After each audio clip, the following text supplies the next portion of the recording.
Assalamualaikum warahmatullahi wabarakatuh. Jumpa lagi ya teman-teman dengan saya di channel Bocah Vlogger yang selalu update ngomongin tentang padi ya. Dan mungkin teman-teman sahabat tani sekalian sudah pernah dengar yang namanya padi patah leher ataupun cekik leher seperti itu. Dan mungkin pengalaman dari teman-teman saat di fase pertumbuhan itu pertumbuhan sangat bagus banget ya. Dan saat keluar malainya busuk di tangkai dan itu dinamakan patah leher ataupun cekik leher dan bisa mengakibatkan hasil panen yang sangat fatal. Dan dari sini akan saya bahas apa sih penyebabnya dan bagaimana untuk pencegahannya. Yuk kita simak, jangan lupa like dan subscribe dulu sebelum lanjut.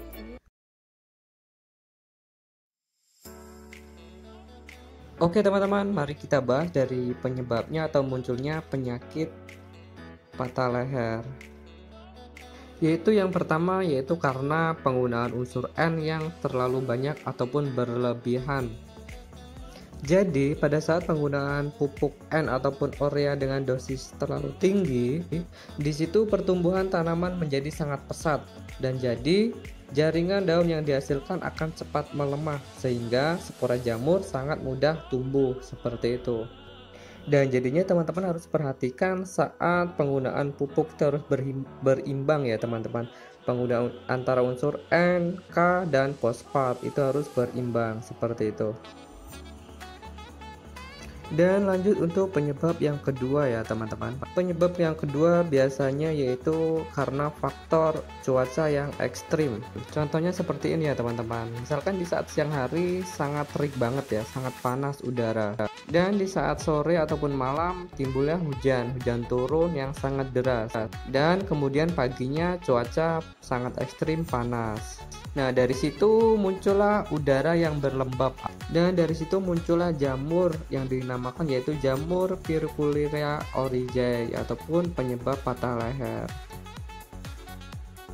Oke lanjut untuk penyebab yang ketiga yaitu jarak tanam yang kurang ideal. Dan perlu diperhatikan juga buat teman-teman jarak tanam yang ideal itu yaitu 30x30 dengan jarwo 60. Kenapa bisa jarak tanam ini mempengaruhi? Contohnya seperti ini ya teman-teman. Misalkan kita memakai jarak tanam yang terlalu rapat dan di situ tanaman menjadi sangat rimbun ataupun tanah di bawahnya menjadi sangat rimbun dan lembab seperti itu. Nah, dari situ mudahlah munculnya jamur tersebut. Dan lanjut untuk penyebab yang keempat. Dan penyebab yang keempat ini biasanya terbawa oleh benih. Jadinya teman-teman harus perhatikan untuk memilih benih yang benar-benar sehat.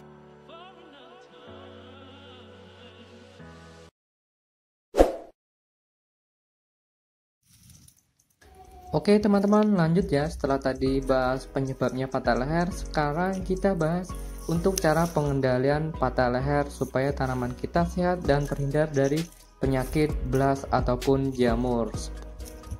Nah ini contoh padi yang terkena patah leher ya teman-teman.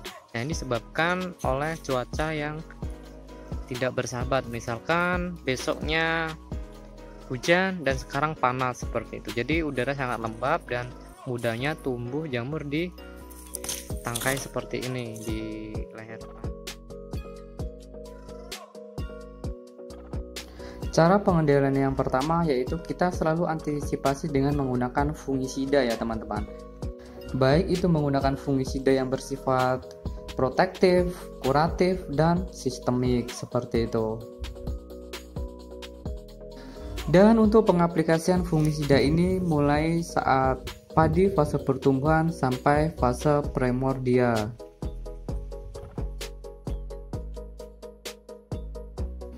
Oke lanjut ya teman-teman, dan untuk pengendalian yang selanjutnya yaitu ataupun yang kedua yaitu kita harus perhatikan menggunakan jarak tanam ya. Jarak tanam yang ideal ataupun yang lebih bagus yaitu menggunakan jarak tanam 30x30 dengan legowo 60 cm.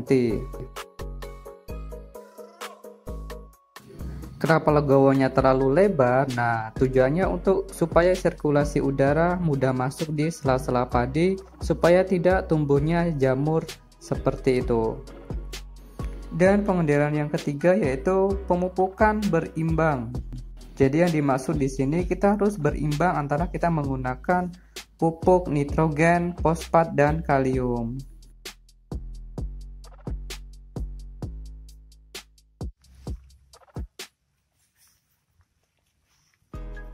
Oke teman-teman, demikian ya.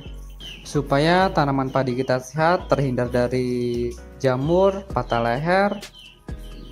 Dan tentunya kita harus perhatikan lagi dengan cara kita pemupukan, dengan cara kita memakai jarak tanam, dan tentunya kita selalu antisipasi dengan menggunakan fungisida seperti itu. Oke teman-teman, terima kasih sudah nonton. Bocah Vlogger pamit. Wassalamualaikum warahmatullahi wabarakatuh.